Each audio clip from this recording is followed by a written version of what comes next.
I think that in so many ways, we can say 2023 has been such a weird year. And even though we're only about 80% of the way done with the year, yeah, I think I could still make a very long video that goes into how weird this is. We're gonna first start in the sports universe.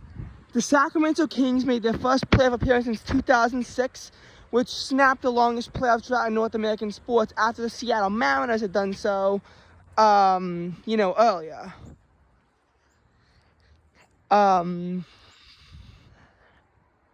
We see a number 8 seed make it to the NBA Finals for only the second time in history.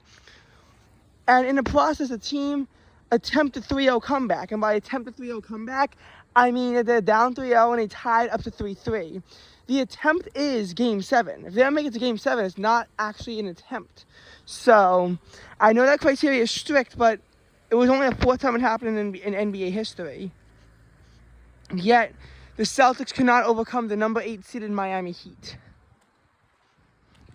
And for the first time in history, a playoff team made it past the opening round. That also happened with the LA Lakers making it to the Western Conference Finals. The Denver Nuggets made it to their first NBA Finals appearance in history. And this is all stuff that went on in the basketball playoffs. Weird stuff also happened with the 2022 NFL season that carried over into 2023. Giants winning their first playoff game since 2011. Don't really think that anyone saw that coming so easily. And for everyone who says the Minnesota Vikings are frauds because they're a negative 3-point differential, the Giants had a negative 6-point differential in the 2022 season. Just a note to think about. So before you call the Vikings frauds, maybe think about how the Giants were also frauds in that same sense. Now,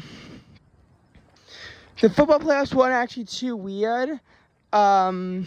Baseball was a weird season. Obviously, Cubs collapsing in September happens very often. Very often, Cubs collapse in September. But the Diamondbacks made it to the NLCS for the first time since 2007, and the Rangers made it to the ALCS for the first time since 2011.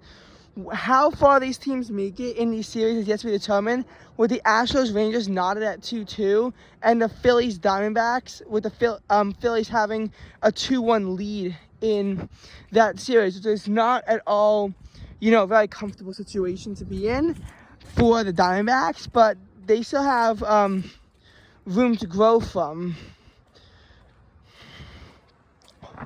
So we have a lot of stuff that could go on, and the World Series is going to be a very bleak and bland one that nobody cares about, or it could actually have excitement depending on which teams win in the championship round. No team with over 100 wins made it past the opening round, and only one of them recorded a single win during that entire process. As a matter of fact, the 5 teams with the most wins, none of them made it past the opening round. And the Minnesota Twins won their first playoff game since 2004 and their first playoff series since 2002. So that was obviously very interesting to see in the baseball playoff universe. In the hockey playoff universe, there's not too much interesting stuff that happens, but some stuff happens. The Toronto Maple Leafs do win their first playoff series since 2004, though they ultimately lose in the second round. And that's just, the sports universe. And there's still plenty of other stuff that happens. Yankees had their worst season since 1992, but at 82 and 80, they do manage to have their 31st consecutive winning season.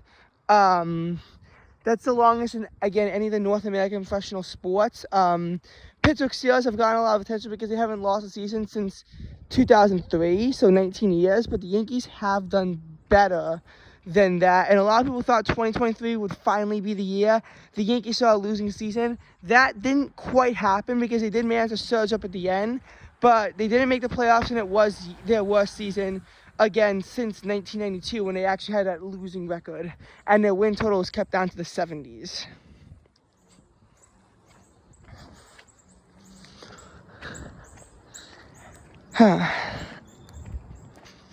So that was that side of the weirdness. Yeah, weather patterns across the U.S. also highly abnormal. Like, look at the Northeast and their minimal snow and near record warmth throughout the winter. Some places saw records for their least snowy winter or their warmest winter as we went on throughout the U.S. In January, a subtropical cyclone formed, but that turned into a snowy cane pretty quickly as it dropped 4.5 inches of snow. That was the max amount of snow recorded in Massachusetts. 3.5 inches of snow in the city of Boston as a result of a subtropical cyclone. Those two things don't go together. Snowy canes have happened before, but the fact that it occurred in January made it highly abnormal. I mean, New York City, the warmth was especially anomalous in the month of January, where, you know, we literally saw the same amount of days with a temperature in the 60s as a temperature in the 20s. 20s as a low temperature, not as a high temperature, which I think makes it even weirder. And it wasn't just in New York where this happened. This was across the entire eastern U.S. as the western U.S. and northern U.S. kept on getting buried in snow. Like, buried in snow. And record wet conditions, too. It essentially, this year, they are saying it's going to wind up being a warm winter, but one that has the potential for above average snowfall. That's just due to the storm track being favorable for here, which it was definitely in the western U.S., even though some places were warmer, though most of them had a colder than average winter. The NWS office in San Diego had to issue their first ever blizzard warning, which you would not expect to hear from an NWS office that borders Mexico. And yet that was forced to happen. Yeah, things did not get any more normal in April when all of a sudden temperatures in the 90s infiltrate into the Northeast on the 13th and 14th of the month. New York City is in a position where we see our earliest 70-degree low on record. Springfield sees their earliest 90-degree high on record as a result of this abnormal heat wave. Well, it wasn't quite a heat wave, but it actually got pretty damn close, and it was April, which is even weirder. Connecticut, 96 degrees. That's a state record. That's a state record for warmest temperature ever recorded in the month of April, and it occurred in Hartford.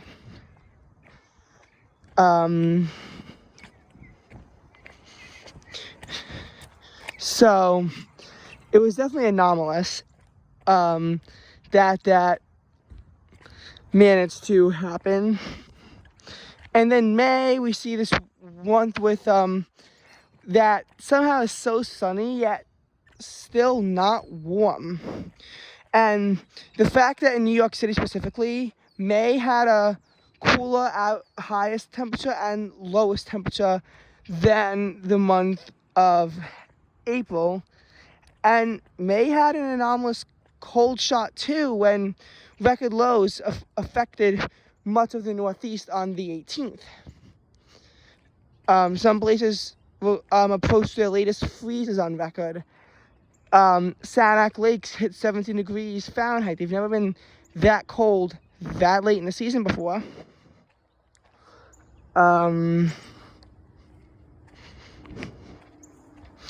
We saw just like all this anomalous cold happening. It even affected Long Island in the New York metro area. JFK and Islip at 41 and 38 tie records. Bridgeport's 38 breaks a record. So yes, we are talking about 30s in mid-May here.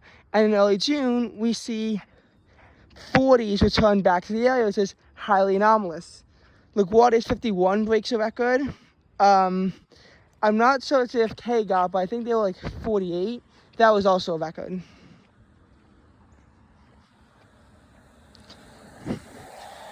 And this was on the 4th of June. And then all of a sudden, heat and humidity turns on. This swamps of flash flooding in Vermont. And then we see it again in Pennsylvania and Long Island. further out east than where I live, though. And then we see it again in Boston. And we see it in the upland south. We see it in western Kentucky. We see it yet again along the Appalachian area into Massachusetts. We see it directly in New York City. There's been a lot of flooding problems recently. Tropical cyclones, so many of them in an El Nino year, yet none of them seem to bother anyone. I feel like Hurricane Idalia was the only pest that we had, and even that was a lot better than what it could have been. Finally, after having bored all of you with the weather stuff, we can get into the 2023 NFL season and how I consider that to be anomalous. It's no surprise that the Eagles, 49ers, Chiefs, all 5-1. And I'm going to go on to discuss how their losses were anomalous. So the Eagles did lose to the Jets for the first time in franchise history, and it was very upsetting to see that.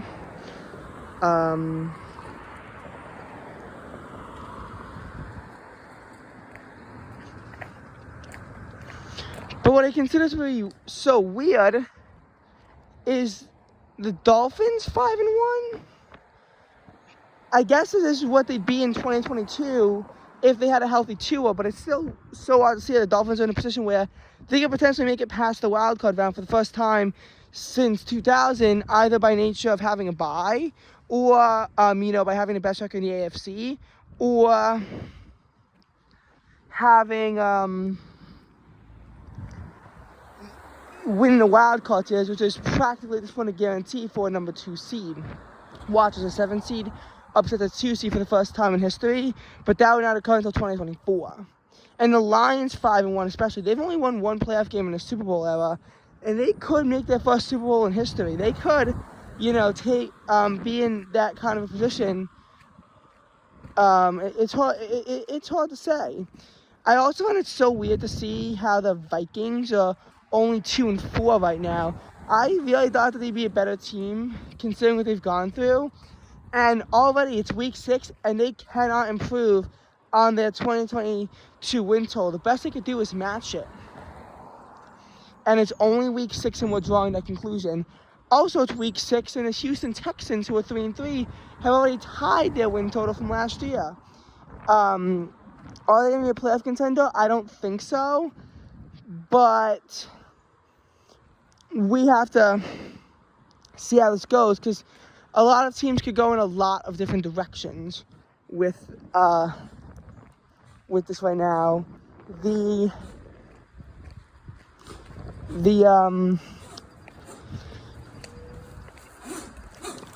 What team is it? The other teams I consider to be doing anomalously well. Giants, yeah, they're 1-5. So they're doing really badly compared to what the expectation was.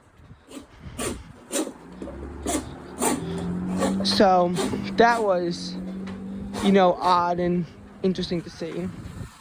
And finally, what I will end this video with is, so I'm talking about the 2023 NFL season, I will end this video with my 2023 NFL playoff predictions.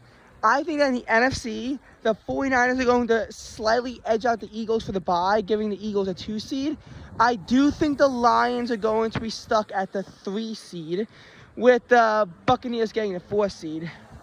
I think that as far as wild cards go, the Cowboys are going to get the 5 seed. I do think the Seahawks should be left at 6. I don't think the Seahawks are going to be able to match the Cowboys, unfortunately.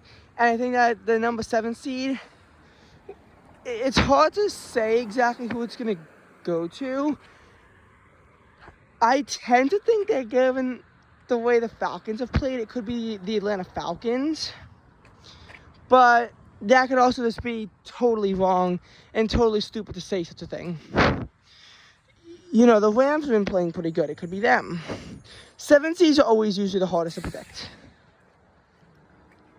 In the AFC, I think that we're going to see the Dolphins with the bye, because the Chiefs have a harder schedule just by nature of them being the best record in the AFC West. Last year was the Dolphins at number 2. So the Chiefs, they have to go up against the Bills, the Bengals, the Jaguars, although Bengals aren't doing good this year, and I don't think they're making the playoffs this year. And in the NFC, their correspondent is the Eagles. I'm not sure who the Dolphins' correspondent in the NFC would be, but it's either Lions, which would be a problem for them. Actually, might be the Lions. Either the Lions,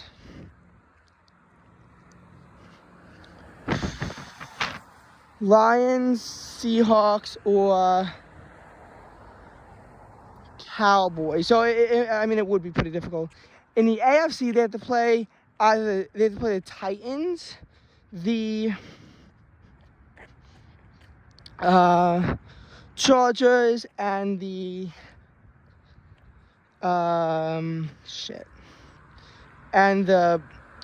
Ravens. So not quite as tough.